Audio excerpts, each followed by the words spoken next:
धन्यवाद अध्यक्ष महोदया।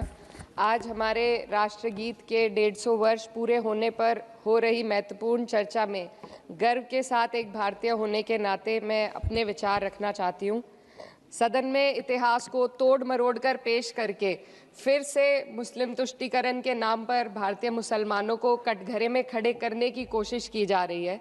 लेकिन मैं सदन में बताना चाहूँगी कि हम भारतीय मुसलमान जिन्ना के आह्वान को ठुकराकर अपने इस प्यारे वतन की मिट्टी के साथ मजबूती से जुड़े रहे। हमने महात्मा गांधी, बाबा साहब डॉक्टर भीमराव अंबेडकर, रविंद्रनाथ टैगोर जी, सुभाष चंद्र बोस जी, मौलाना अबुल कलाम आज़ाद, अशफाक उल्लाह खां साहब के विचारों को अपनाया। हम भारतीय मुसलमान इंडियंस बाय चॉइस हैं, बाय चांस नहीं। वंदे मातरम के किन छंदों को राष्ट्रगीत के तौर पर अपनाया जाए, ये फैसला सर रविंद्रनाथ टैगोर और सुभाष चंद्र बोस जी जैसे नेताओं के परामर्श के बाद हुआ। क्या अब हम उन महान नायकों की समझ पर प्रश्न चिन्ह उठाएंगे? उन्हें देश को बांटने वाला और तुष्टीकरण करने वाला कहने का पाप करेंगे?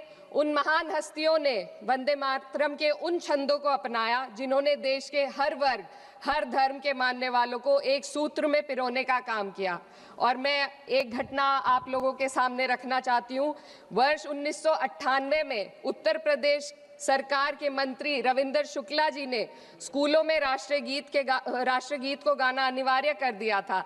लेकिन तब के तत्कालीन प्रधानमंत्री अटल बिहारी वाजपेयी जी ने, जो उस समय लखनऊ के दौरे पर थे, उत्तर प्रदेश सरकार के इस फैसले पर नाराजगी जताई और यूपी सरकार ने राष्ट्रगीत को अनिवार्य करने वाले मंत्री को बर्खास्त कर दिया था। अब मैं सत्ता पक्ष से सवाल करना चाहूंगी,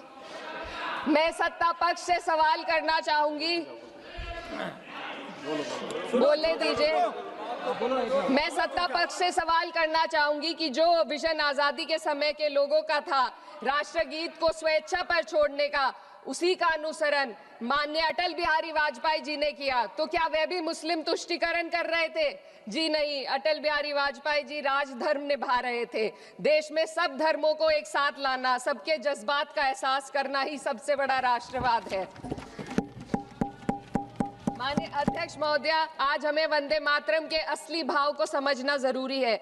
यह गीत तो देश के जल, जंगल, जमीन, हरियाली और निर्मल हवा की वंदना को समर्पित है। यह भारत की जन जन की मंगल कामना करता है कि भारत का हर नागरिक स्वस्थ रहे, सुरक्षित रहे और सम्मान के साथ जी सके। सुजलाम सुफलाम का अर्थ है, सुनिए, ऐसा देश जहां स्वच्छ और पर्याप्त जल हो, जहां नदियां जिंदा हो, बहती हो, जीवन देती हो। अध्यक्ष महोदय, लेकिन अब जरा यमुना का हाल देखिए।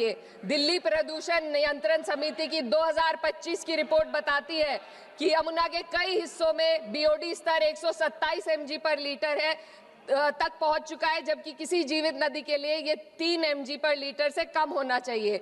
ये सिर्फ नदी का संकट नहीं है, ये किसान का संकट है। नमामि गंगे के नाम पर हजारों करोड़ रुपए खर्च हो गए, लेकिन सच्चाई ये है कि आज भी गंगा और यमुना के किनारे किसान मजबूरी में उसी जहरीली पानी से खेती कर रहा है। वही जहर अनाज में उतरता है और वही जहर किसान की जिंदगी को धीरे धीरे खत्म कर देता है। अध्यक्ष महोदय, जब पानी जहर हो जाएगा तो सुजलाम कैसे होगा? जब किसान बर्बाद होगा तो सुफलाम कैसे होगा? मलयज शीतलम, मलय का अर्थ है मलय पर्वत से बहने वाली ठंडी, सुगंधित, चंदन जैसी हवा जो जीवन देती है, बीमारी नहीं। आज मैं इस सदन से पूछना चाहती हूँ, क्या आज के भारत की हवा मलयज शीतलम है? नहीं अध्यक्ष जी, बस संसद से बाहर कदम रखिए, एक गहरी सांस लीजिए। ये चंदन की महक नहीं, ये जहर है जो आपके हमारे फेफड़ों में उतर रहा है। दुनिया के 20 सबसे प्रदूषित शहरों में से 13 भारत में है। दिल्ली की हवा में सांस लेना मानो रोज 20 सिगरेट पीने जैसा हो। भारत हर साल सर्दियों में जहरीली हवा के प्रकोप में घिर जाता है। AQI गंभीर स्तर पर आ जाता है। ठंडी हवा का सपना अब गैस चेंबर की हकीकत बन चुका है। हम वो देश हैं जहां सरकार प्रकृति पर बने गीत का मान मर्दन तो करती है, पर उसी प्रकृति, जंगल, हवा, पेड़ को बचाने वाले कानूनों को धीरे धीरे खुद ही खत्म कर रही है। ये है आज के हमारे मलयज शीतलम की अफसोसजनक सच्चाई।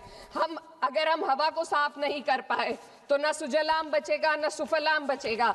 माननीय अध्यक्ष महोदया, सस्य श्यामलम का अर्थ है ऐसा देश जहां उपजाऊ जमीन हो, जहां खेत फसल से भरे हो और किसान कर्ज और निराशा में न डूबा हो।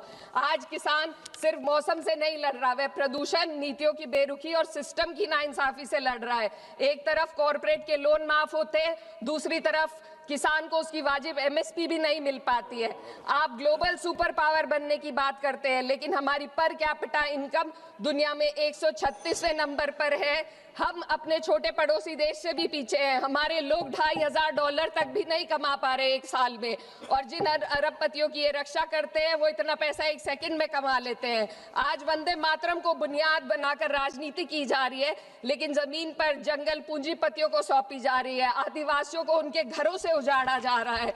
मातरम में जो मात्रा माता है वे सिर्फ मातृभूमि की वंदना नहीं, वे इस धरती की हर नारी, वे इस देश की हर बेटी, हर महिला के सम्मान की बात भी करता है। लेकिन आंकड़े अगर आप देखेंगे, एनसीआरबी की हाल की रिपोर्ट के अनुसार, मैम जसवंत के अनुसार देश में हर वर्ष लगभग 30,000 से अधिक बलात्कार हो रहे हैं, यानी एक दिन में 80 से अधिक महिलाएं यौन हिंसा का शिकार होती हैं, और ये सिर्फ दर्ज मामले हैं।